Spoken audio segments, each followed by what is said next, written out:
let's try to solve a sample problem from a problem sets on analytical chemistry. So this problem is under the topic called calculating the amount of the substance in mole or millimoles. Usually sa mga gantong problem, ang given natin ay gram. Tapos yung gram na yun, i-identify nyo kung ilang, i-determine nyo kung ilang mole yung gram na present. Okay? And nagbibigay din lagi usually dito ang problem ng molar mass. Okay? As a conversion factor natin. So when we say mole, alam naman natin, mole ay parang analogy niya kung sa ating pang-araw-araw buhay, sa isang dosenang itlog, meron po tayong 12 egg. Now, sa isang mole ng substance, meron tayong certain gram or certain number of particles or atoms ng substance. Ano? Parang ano siya, parang pangpaliit ng kailangang i-report na digits ng certain quantity. Okay?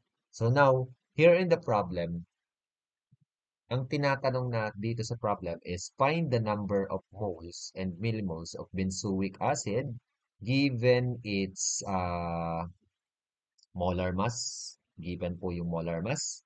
And given kung ilang gram lang yung ating benzoic acid. The molar mass of the benzoic acid here in the problem tells us na ang isang mole ng benzoic acid is contained 122.1 gram. Bago ka maka-isang mole nitong acid na to, nitong benzoic nito, kailangan mo magsukat ng 122.1 gram. Now, ang tanong, ilang mole daw ang contain nitong pure acid if you are going to weigh only 2 gram? Ilang mole ang meron sa 2 gram? So, ang ine-expect nito nating magiging sagot is less than 1 mole kasi hindi pa siya umabot sa 122.1 gram. Now, how can we solve that?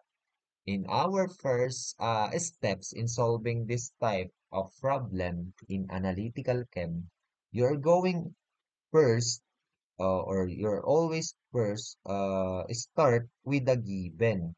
Ang given po natin ay grams and that grams, i-convert po natin siya muna sa moles. Then, pag na-convert natin sa moles, we can convert that moles into millimoles. Okay, that's our step. Okay, so let's start the writing of the what is given by the problem. So we have 2.00 gram of the benzoic acid. So we can see represent benzoic acid as HBZ kasi nga any or most of the compound that has hydrogen in front is termed as acid. Okay, is categorized as acid. Now, saan po natin i-multiply ito?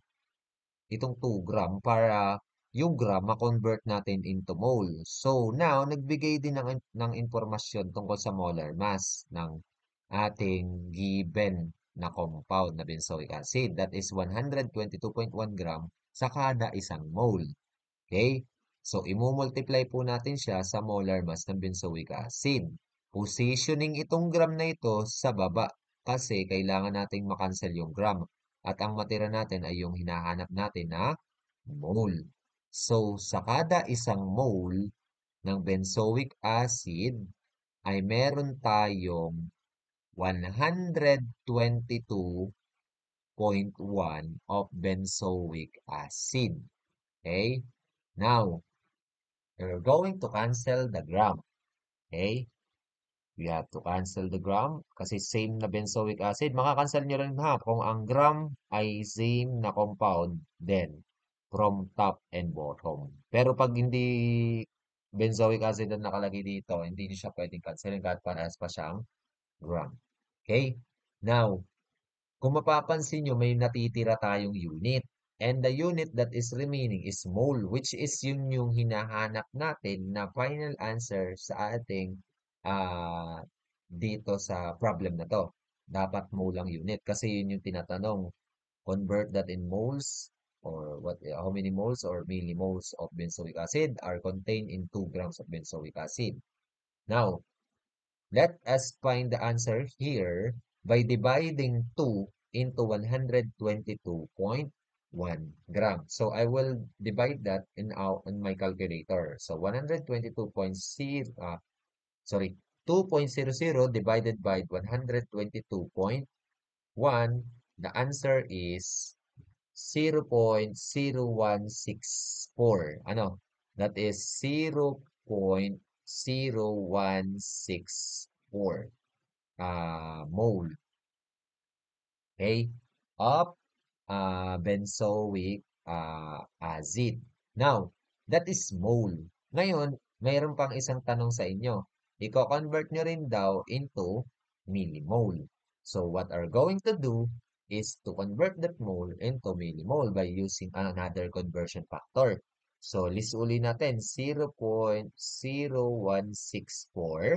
mole. So we are going to eliminate the mole of the benzoic acid and convert that into millimole naman. So by the way, wag niyo po kung kakalimutan na lagyan ng square or rectangular yung inyong final answer ha. Pagka sa para ma-check ng inyong prof na yun talaga yung final answer. So dalawang hinihingi. Iko-convert din natin siya sa millimole. Multiply natin sa conversion factor para maging millimole siya.